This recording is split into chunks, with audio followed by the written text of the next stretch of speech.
시사 이슈 함께 이야기해봅니다. 시사 따라잡기 최요한 시사평론가와 함께합니다. 안녕하세요. 예, 반갑습니다. 최요한입니다. 네, 먼저 윤석열 전 총장 이야기부터 좀 해보면 예. 진중권 전 교수를 만난 사실이 공개가 됐어요. 예. 여기서 국민의힘 입당 관련한 이야기가 나왔다고요?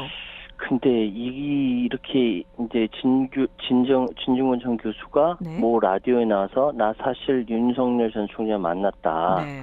국민의힘이 이렇고 입당에 대해서 이렇고 뭐 앞으로 어떻게 할 것이다라고 진 전 교수가 열일을 다 해준 거예요. 지금 상황이. 열일을 해줬다고요? 네. 예. 그러니까 사실 윤석열 전 총장이 지금 그 부인 김건희 씨 관련된 그 뭐 여러 가지 무수한 이슈 때문에 네. 조금 뭐랄까 수세적인 측면에 걸려 있는데 네. 그 상황을 진중권 전 교수가 자기가 만나서 이제 그 대신 전달함으로써 네. 윤석열 전 총장이 가지고 있는 신비주의적인 컨셉트 지켜가면서 앞으로의 프로젝트, 앞으로 진행 상황과 다 이야기를 해준 거죠, 지금. 그러니까 본인은 지금 가족에 연루된 워낙 많은 의혹들이 있어서 직접 입을 열기 솔직히 좀 곤란한 상황인데 그걸 대신 진중권 전 교수가 해줬다고요? 예, 그렇죠. 지금 이야기는 뭐냐면은 진 전 교수는 이제 이미 만나서 같이 이야기를 나누는데 국민의힘에 당장 들어갈 생각은 없는 것 같다라고 얘기를 했어요. 네. 그러면서 이제 왜 열일을 다 열심히 하고 있다고 아냐면은 네. 진 교수가 설명을 해줍니다. 예, 이분이 가진 자유라는 화두가 있지 않나. 이 윤 전 총장이 국민의힘에서 말하는 자유시장 경제 이런 식의 시장만능주의나 이런 자유시장주의 쪽과는 결이 좀 다르다. 네. 라고 진 교수가 설명을 해줘요. 그러면서 조금 더 밖에 있겠다는 뜻으로 저는 받아들였다라고 설명을 해줍니다. 네. 그리고 이제 이것뿐만 아니라 그 출마 선언문이 미래지향적이기보다 옛날 보수의 냄새 난다라고 지적을 했다 자신이. 네. 그러니까 윤 전 총장이 자신 나중에 읽어보니까 그런 것 같다라고 얘기를 했다. 네. 자신의 메시지에 자칫 옛날식 보수로 회귀하는 것으로 잘못 알려지는 부분에 대해서 신경을 많이 쓰는 것 같더라. 네. 이거 진 교수의 입을 통해서 윤 전 총장의 의중을 대변해 주는 거거든요. 그럼 진중권 교수는 왜 이렇게 열일을 해주는 거예요? 아무래도 지금 현재 문재인 정부를 대적해서 이길 수 있는 유일한 사람은 윤 전 총장밖에 없다고 판단할 수도 있겠죠. 네. 그러면서 저는 가장 결정적으로 윤 전 총장이 김종인 전 국민의힘 비상대책을 만날 생각이 있느냐라는 말에 언제든지 만나고 싶어 했다라고 진 전 교수가 입을 통해서 이야기를 했습니다. 그러니까 지금 아무래도 지금 상황은 윤석열 전 총장 같은 경우는 지금 수세적인 부분이 좀 정리가 되고 입장이 정리가 되면은 공세적으로 나올 것 같고요. 그 전까지는 이 진 교수가 자기 역할, 열일을 대신 해주는 걸로 이해가 됩니다. 예. 진중권 교수의 입에 또 다른 어떤 말이 나올지도 좀 궁금해지는데요. 주제를 좀 넘어가 보면 더불어민주당 송영길 대표하고 국민의힘 이준석 대표가 어제 만찬을 하면서 전국민 재난지원금 지급에 합의했다 이렇게 전격 발표를 했어요. 그런데 8시에 발표했죠. 2시간도 지나지 않아서 정정 발표를 했단 말이에요. 그러니까 사실은 이게 어떻게 만났냐가 왜냐면 지금 방역 4단계니까 여러 사람 만날 수 없고 이준석 대표하고 송영길 대표가 한 방에서 만나서 스피커폰을 켜고 그 옆방에 민주당의 고용진 대변인과 국민의힘 황보승희 수석 대변인이 옆방에 있었다라는 거죠. 그렇게 서로 커뮤니케이션을 했다라는 겁니다. 그러면서 일단 이야기하는 것은 정부가 소득 하위 80%를 대상으로 재난지원금 편성 추경안을 국회에 제출한 상태인데 대표끼리 서로 우리 100%로 하자라고 합의를 했다. 그러면 이제 아마 예상키로는 양쪽 당, 그러니까 여론조사를 해보면 국민들이 원하는 게 더 크니까 양쪽 당은 또 잘했다고 박수치면서 뭔가 한 것 같은 이런 전체적인 분위기가 만들어지지 않겠느냐라고 했는데 지금 국민의힘 쪽에서 이제 발칵 뒤집어진 거죠. 왜냐하면은 1시간 33분 동안 서로 만나서 이야기를 했다고 하지만 그 내용에 대해서 아예 원내 지도부하고 전혀 이야기를 안 나눴던 모양입니다. 그러니까 원내 지도부 중심으로 사전 협의가 없었다라고 해서 네. 반발이 불거져 나왔고, 그래서 결국은 한 100분 만에 국민의힘 쪽에서는 공식적으로 정정 발표가 났죠. 그러니까 민주당 입장에서는 이게 뭐야? 라고 하면서 황당하다는 반응을 남겼고요. 네. 사실은 근데 이제 재난지원금뿐만 아니라 더 이야기 나눈 것이 지구당 부활, 네. 여야정 협의체 가동, 연동형 비례대표제 개정, 여기에 또 뜻을 같이 모았다라는 보도가 나왔어요. 네. 근데 지금 이제 포인트를 맞추고 있는 것은 일단은 그 재난지원금이니까 거기에만 지금 이야기가 나오고 있는데 나머지 부분은 알려진 바가 없습니다. 이게 사실은 말씀하신 것처럼 이 재난지원금 말고도 다른 내용들이 많이 있었고 재난지원금 내용을 합의하려고 만났던 건 아닌 거죠? 아니 그거는 이제 그 각 당 쪽으로는 이제 협의를 하지 않았는데. 네네. 당 대표끼리는 어떤 뭘로 하자라고 얘기했는지 알 수가 없죠. 네. 두 사람만 얘기했으니까. 그러나 그런 결과가 나왔는데 네. 이게 한쪽에서 특히 국민의힘 쪽에서 강력하게 반발을 하는 바람에 이게 물러졌다라는 것은 이런 거 보면은 이제 이준석 대표로서는 타격이 아니냐라는 생각이 들 수가 있는 거죠. 당의 그 어떤 의논도 거치지 않고 혼자서 결정을 해서 당의 반발이 굉장히 컸던 건데, 근데 네. 당 대표가 이렇게 다른 의견을 본인과 다른 의견을 합의했다고 해도 이 정도로 비판하지 않았던 것 같은데 이번에 굉장히 수위가 높았어요. 그러니까요. 예전 같은 경우는 오히려 이제 당 대표를 이런 식으로 공격하는 사례가 없었고, 네. 예. 그렇다 하더라도 내부에서 이야기해서 서로 이렇게 했는데 이거는 바깥으로 확 드러나 버렸거든요. 네. 그래서 이준석 대표의 리더십이 손상을 입었다는 보도가 굉장히 많이 나왔습니다. 근데 이게 뭐냐면 이준석 신드롬이라는 손풍이 막 불다가 갑자기 취임 한 달 만에 난관에 봉착했다라는 식으로 나오고 있는 거거든요. 네. 근데 이 얘기를 전체적으로 보니까 33분이 아니라 1시간 15분 동안 이루어진 회동이고 33조 원 추경을 대폭 손실한 거네요. 이것이 불통이다라고 이제 국민의힘 쪽에서 이야기가 나온 겁니다. 네. 그러면서 김지현 최고위원이 뭐라고 얘기했냐면 당대표와 원내대표 투톱 체제다. 네. 당의 합리적 의사결정을 제대로 보장한 것이고 네. 추경은 원내대표 소관이다. 네. 이렇게 얘기해 버렸어요. 그러니까 이제 사실 이준석 당대표가 지금 당대표 취임하게 때 영선 의원이라는 표현이 나왔었지 않습니까? 네네, 그랬죠. 기존에 있었던 기득권이 있는 국회의원이나 선수라는 이 부분에 있어서는 아무것도 없이 맨몸으로 들어가서 신드롬을 일으켰는데 이런 부분들에 대해서 기존 당 지도부라든지 이런 데서 별로 이렇게 긍정적으로 바라보지 않는 것이 드러난 거 아니냐? 이렇게 말씀드릴 수가 있습니다. 이준석 대표는 그러면 이런 보도나 이런 당의 반응에 대해서 어떻게 지금 받아들이고 있나요? 사실은 당에서는 이제 이렇게 얘기할 뿐만 아니라 당 대표가 보병처럼 싸운다더니 지난번 중국 중국 대사 면전에서도 홍콩 문제 거론했다더니 하면서 굉장히 디테일하게 꼬집었거든요. 네. 근데 그런 것들은 대응을 하지 않고요. 네. 이준석 대표는 이번 이제 소위 얘기하는 재난지원금에 대해서만 이제 반응을 했습니다. 이거 역시 전략적인 대응이라고 생각이 되고요. 네. 일단 총액을 늘리지 않는다는 게 우리 측의 국민의힘 쪽이요. 확고한 입장이다라고 전제해 두고 그 대신 80%로 80%에서 100%로 늘릴 경우 1인당 25만 원 책정된 재난지원금은 줄어들 수 있다. 그렇기 때문에 큰 문제는 아니다라고 지금 이야기를 하고 있는 거예요. 네. 전국민 재난지원금에 쓴다는 문구를 그러니까 남는 재원을 전국민 재난지원금에 쓰겠다라는 문구를 송 대표 협의 과정에서 명시적으로 밝혔냐?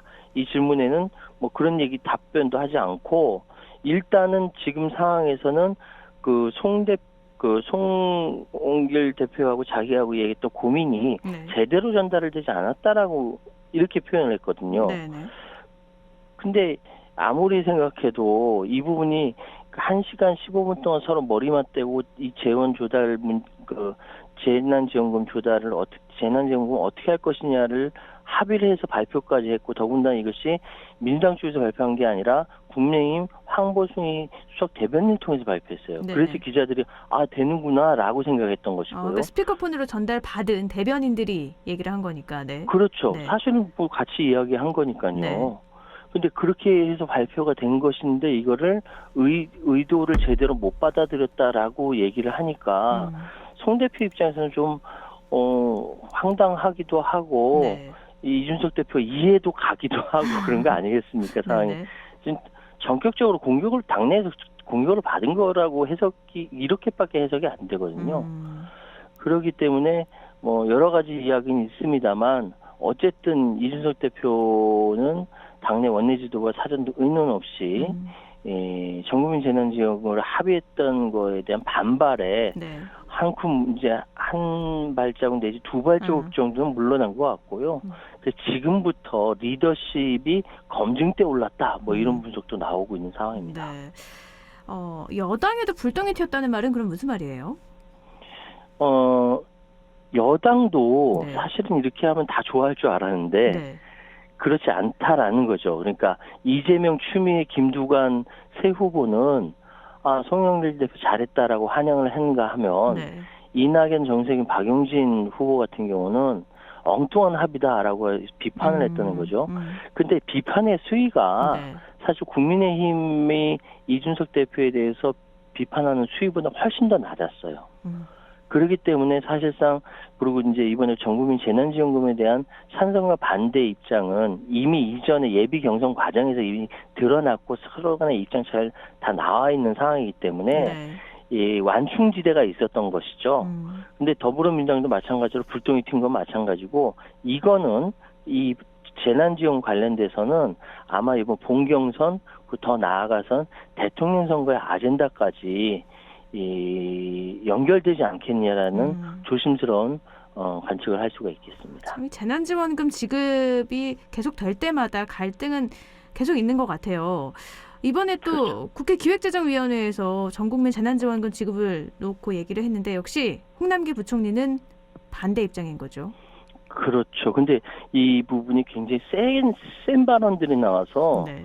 좀 보아야 할 것 같습니다. 왜냐하면 우원식 더불어민주당 의원이 뭐라고 얘기했냐면은 국회에서 그렇게 결정하면 100%로 간다. 뭐 이렇게 그렇게 결정하면 수용해야 한다고 말한다. 네.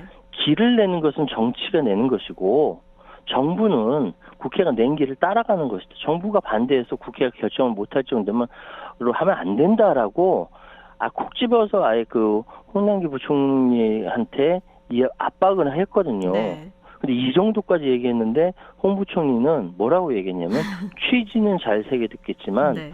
저는 재정 운용이 그렇게 정치적 결정되면 따라가야 한다고 생각하지 않는다. 그러니까 정면 충돌한 거죠. 네. 그러니까 제가 지금까지 기획재정위원회에서 위원들이 이야기하고 거기서 장관이 나와서 내지 기획재정부 장관이 나와서 답변하는데 그것도 정부 여당에서 이야기하는데 이 정부와 여당이 얘기하는데 이렇게 정면 충돌해서 반대 의견을 얘기하는 건 처음 보거든요. 이렇게까지 반대는. 예, 이렇게까지. 네. 예.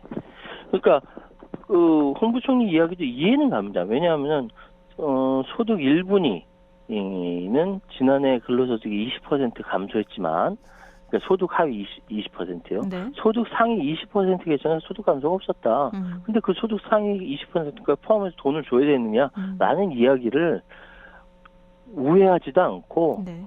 천천히 이야기하고 아주 바로 대놓고 이야기를 해버린 거거든요. 네. 그러니까 지금 이야기는 양당 대표의 합의가 100% 지급에 한다 하도 반대하는 것이냐 이렇게 질문해도 네 그렇습니다라고까지 얘기한 거예요. 네. 그러니까 지금 얘기는 양당이 문제가 아니라 홍남기 부총리가 가장 결정적인 변수가 되어버리는 네. 예전에는 생각 못했던 그런 상황이 벌어져 버렸네요. 전국민 재난지원금 지급으로 가는 길은 정말 멀고도 험난하구나. 다시 한번 느껴지네요. 국민들한테 물어보면은 네. 왜 쉬울 걸로 생각을 했었는데 왜냐면 국민들 여론이 그랬으니까. 그렇죠. 네. 그런데 결코 쉽지 않다라는 게 드러나고 있습니다. 네. 더불어민주당은 지금 본선 후보자가 6명 결정이 됐어요. 예. 11일 예비경선 결과를 발표한 건데 먼저 이 6명 예상하셨나요? 저는 뭐 사실 김두관 의원이 빠질 줄 알았는데 이게 6위가 워낙 치열했어서 네. 예, 맞습니다. 근데 김두관 그 후보에 대해서는 PK에서 그렇게 많이 지지했다고 네. 그 스스로도 그렇게 얘기했는데요. 네. 좀 안타까운 거는 지방자치 단체장이 한꺼번에 이렇게 떨어져 버리니까 네. 지역민들이 조금 좀 마음이 안 좋겠다라는 생각이 들었습니다. 근데 지금 TK에서 지지를 많이 했다 이렇게 말씀을 하셨는데 당원 당규에 따라서 이 후보자별 득표율 순위는 공개하지 않는다고 했잖아요. 공개 안 했죠. 네. 근데 찌라시가 제가 방금 지지 많이 했다라는 거는 네. 김두관 후보가 스스로 얘기한 거예요. 근데 찌라시가 참 많이 돌았다고 하는데 받아보셨죠? 5가지 버전이 돌아다녔습니다. 한두 개도 아니고, 진짜 네. 기가 막혀가지고 네. 서로 뭐 이게 맞다라고 막 얘기하는데 안 믿었죠. 차이가 큰가요? 차이가 컸습니다. 뭐 끝까지 공개하지 않을 거고 뭐 지금 돌아다니는 찌라시는 다 사실이 아니다 이렇게 또 발표를 했으니까 그렇게 생각하시는 게 나을 것 같습니다. 네. 김재원 국민의힘 최고위원이 근데 또 더불어민주당 선거인단에 신청을 해서 추미애 후보를 지지했잖아요. 이거 어떻게 보세요? 그거는 조금 역선택을 하라고 국민의힘 당원들에게 진두지휘라는 셈이거든요. 네. 이건 조금 뭐 정치도 이상 조금 문제가 있지 않느냐라는 생각이 드는데 지금 예비 경선이 끝나고 본 경선 들어가는 상황이 또 모르는 것이 네. 왜 이게 문제가 되냐면은 그 본 경선 들어간 6명으로 나눠졌는데 그 전에 예비 경선론에서는 경선 연기론이 이재명, 추미애, 박용진 연기 불가했고 본 경선에서는 지금 그 상황이었는데 지금 코로나19 때문에 연기하자라는 이야기가 막 나오고 있거든요. 그쵸, 네. 근데 이재명 후보 외에 대부분 연기론에 찬성하는 모습, 그러니까 박용진, 추미애가 연기 불가해서 연기하자는 쪽으로 간 모습이 보이고 있습니다. 네. 그러면서 이게 뭐냐면 반 이재명 연대가 더 넓어졌다라는 그런 느낌이 들고 있거든요. 네. 이런 상황에서 예를 들어 김재원 최고위원이 통해서 역선택 소위 이재명 후보 측에는 공작까지 이야기하는데 네. 이거는 문제가 상당히 심각해지는 것이죠. 경선 연기가 될런지는 모르겠습니다만 네. 여기서 만약에 그게 무슨 소리냐라고 이재명 후보 측에서 치고 났으면 문제가 커질 텐데 네. 이재명 후보가 당에서 연기 결정하면 따라야죠 뭐 하면서 한 발 뺨으로써 갈등은 커지지 않았습니다만 이 연기론과 또 이제 김재원 최고가 이야기했던 역선택 관련된 이런 일들이 2주 후에는 다시 한번 벌어질 것이다. 네. 제가 요건 말씀드릴게요. 예언하시는 거예요. 2주 후에 또 반복될 것이다. 이제 또 반복됩니다. 이 역선택의 우려는 참 매번 나오는 것 같아요. 근데 민주당은 김재원 국민의힘 최고위원의 이런 SNS에 올린 거잖아요. 인증 사진을. 이걸 그렇죠. 법적으로 대응하겠다 했는데 사실 이게 법적으로는 문제될 게 없는 거잖아요. 민주사회에서 내가 내 정치 의지로 그렇게 표현하는데 그게 이제 법적으로 문제가 된다기보다 네. 정치 지도자가 이렇게 한다라는 것이 조금 뭐랄까 추미애 후보를 지지해서 추미애 후보는 좋을지 모르겠습니다만 좋을까요? 정치 지도자로서 네. 국민들 볼 때 더 이상 그건 좀 어울리지 않는다. 네. 좀 깔끔하고 페어플레이하는 모습 보이는 것이 좋지 않겠느냐.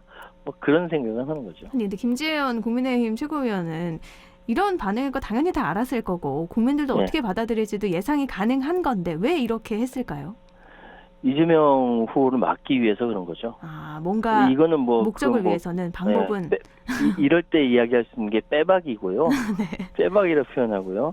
그럴 수밖에 없는 것이 현재 가장 그 경선에 나와서 국민의힘 쪽 후보와 극과 극으로 성향이 달라지는 것이 이재명 후보가 가장 그렇고요. 네.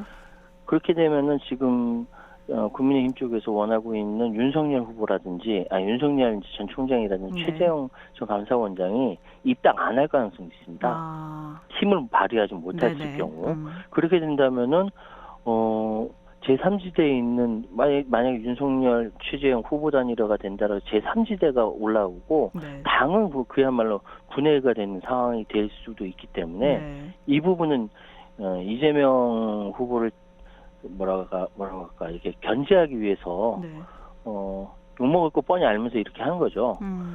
이걸 또 아니까 또 김남국 의원이 김재원 의원의 굉장히 세게 원색적으로 비난을 하는 네. 그런 일들이 오늘도 있었습니다. 네. 한편 이 더불어민주당 윤리심판원에서는 어제 비공개 회의를 열고 보좌진 성폭행 사건과 관련해서 처리 과정에 대응이 부적절했다. 이 판단으로 양향자 의원 제명을 결정했어요. 윤리심판원에서 결정한 가장 무거운 수준의 징계가 제명입니다. 네. 근데 제명의 근거가 아예 언론에다가 성폭력 관련 내용이 없다. 인터뷰를 했어요. 네. 2차 가해 명백하죠. 네. 그리고 이제 가해 행위가 굉장히 중대하고 가해자에게 구속영장이 청구된 건 이거 명확한 것이고요. 또 이제 그 피해를 당한 사람한테 다른 데 가서 일하지 않는 내가 취업시켜줄게 하면서 취업을 알선을 제안한 것은 회유를 하는 거거든요. 네. 이 부분 이제 굉장히 그 민주당 내에서는 이건 충격적이고 양향자 의원이 가지고 있는 상징성이 있는데 네. 더 붙들고 있으면 안 된다라고 생각하고 있는 것 같고요. 일단 그 최고위 보고와 의원총회 과반수 찬성 의결을 통해서 확정이 된다라고 합니다. 예. 양향자 의원의 전직 특별보좌관은 오늘 구속이 됐더라고요. 예, 구속이 됐습니다. 네, 여기에 또 정치자금법 위반 혐의도 받고 있어서 이 부분도 조금 살펴보면 좋을 것 같고 양향자 의원은 그러면 지금 뭐 따로 입장을 냈나요? 뭐 그 윤리심판원에서 나가서 그 스스로 그 해명은 했다라고 하는데 네. 그것이 과연 이제 제대로 먹힐런지 왜냐하면 그러니까 보좌관과 동료 성추행 혐의의 양향자 의원은 침묵했다라고 하거든요. 네. 그러니까 이 부분에 대해서는 입이 10개가 있어도 할 말은 없는 것이죠. 그쵸? 그러니까 그렇게 네. 민주당이 긴박하게 이렇게 제명 결정을 한 것이고 네. 네, 그렇습니다. 피해자의 입장을 전혀 고려하지 않았던 대응이었기 때문에 이런 제명 결정까지 나간 것 같습니다. 그렇습니다. 또, 이제 그 더군다나 그 범죄를 저지른 직원 A 씨가 사촌이라지 않습니까? 네네. 그러다 보니까 여직원을 취업 알선 회유가 굉장히 컸어요. 그래서 이 부분이 큰 것 같습니다. 네. 그리고 언론에서 크게 다루지 않으니까 저희가 또 다루려고 합니다. 네. 방탄소년단 버터로 미국 빌보드 차트 100, 핫 100, 네. 7주 연속 1위라는 대기록을 지금 또 세웠어요. 정말 제가 이걸 이야기하면서 이게 진짜 가능한 일인가 뭐 이런 생각이 듭니다. 네. 예. 몇 주까지 예상하세요? 아니 그러니까 그거 네. 말씀드리려고 네. 하는데 지난주 금요일 날 퍼미션 투 댄스가 공개가 됐잖아요. 네. 이게 굉장히 전략적으로 접근하고 있는 거라는 생각이 들어요. 그러니까 사실 방탄소년단에 대한 충성도가 높은 아미들 입장에서는 이 버터가 몇 주까지 하고 그다음 신곡 나오면 그거 1위로 몰아붙이자 이런 생각을 다 하고 있는 거거든요. 네. 그래서 이렇게 만든 것인데 그래서 버터가 지금 7주 하고 그다음 퍼미션 투 댄스로 소위 바통 터치한다라고 예. 이야기를 사실은 멤버 중에 슈가가 먼저 얘기했고요. 네. 예, 그거에 맞춰서 일사불란하게 움직이고 있는 건데 이번 주는 어쨌든 그 퍼미션 투 댄스는 그 집계 포함이 안 되고 다음 주 집계 포함되니까 만약에 다음 주 집계에서 그 뭐랄까 버터와 퍼미션 투 댄스가 네. 바톤 터치를 하든지 1, 2위를 나눠갔든지 네. 현재 2위를 하고 있는 올리비아 로드리고는 입장이 굉장히 곤란해지는 그리고 그게 있습니다. 아니 우리가 아는 방탄소년단은 한국 사람인데 왜 자꾸 영어로만 발표하나라고 이야기하시는 분이 계시더라고요. 방탄소년단 발표한 377곡 중에 영어곡은 3곡밖에 안 됩니다. 아 그런가요? 이게, 네. 네, 다이너마이트, 버터 그리고 이제 퍼미션 투 댄스 이 3곡밖에 안 돼 영어곡은. 네. 다 한국말로 하고 중간에 영어 섞어 있는 건데 이제 미국 주류 라디오에 들어가기 위한 전략으로 이해가 될 것 같습니다. 이 3곡 냈는데 이 3곡이 이렇게나 인기가 많은 거군요. 그러니까요. 이게 말이 안 되는 거예요. 저는 근데 개인적으로 버터보다 퍼미션 투 댄스가 노래가 더 좋더라고요. 근데 이제 퍼미션 투 댄스를 들은 이제 많은 아미들을 비롯한 많은 사람들은 되게 신나는데 눈물이 난다라고 얘기해요. 왜냐하면은 방탄소년단이 이제 의도하는 거는 이 그 춤추는 데는 누구한테 허락받지 않는다. 네. 네가 있는 데서 열심히 생활하면서 춤추고 즐기고 우리가 나중에 이 코로나가 끝나고 나서 정말 더 즐기자라고 하면서 이렇게 만들어놨는데 네. 아미들을 비롯한 팬들은 그게 뭐 가슴 벅차든 그런 배려에 대해서 가슴이 뜨겁든 뭐 하든 간에 그 리액션하는 사람들까지 다 보면은 우는 사람들이 그렇게 많아요. 그러니까 우리가 일상생활에서 하는 그 소중했던 것이 다시 기억이 나니까 네. 예, 그것이 다 좀 눈물이 왈칵 쏟아진다 이렇게 이야기할 수 있는 것이죠. 그러면 버터를 좀 더 가겠네요. 우는 버터가 것보다는 네. 모르겠습니다. 지금 방탄소년단 다이너마이트가 3회 했고요. 네. 피처링에 참여했던 세비제 러브가 1회 했고요. 라이프 고즈온이 1회 했고 지금 버터가 7회를 했거든요. 네. 그러니까 이게 뭐 정신없이 총 12회 핫백 1위를 달성한 상황인데 퍼미션 투 댄스가 들어오면서 새로운 판도를 바꾸게 된다라고 한다면은 정말 명실상. 근데 지금 굉장히 미국의 기존 강자라고 일컬어지는 가수들도 서머송을 계속 냈거든요. 네. 내고 있는 상황이라서 결코 쉽지 않습니다. 1등한다는 것이. 근데 워낙 지금 방탄소년단 전 세계적으로 인정받는 그룹이다 보니까 기대를 하고 있는데요.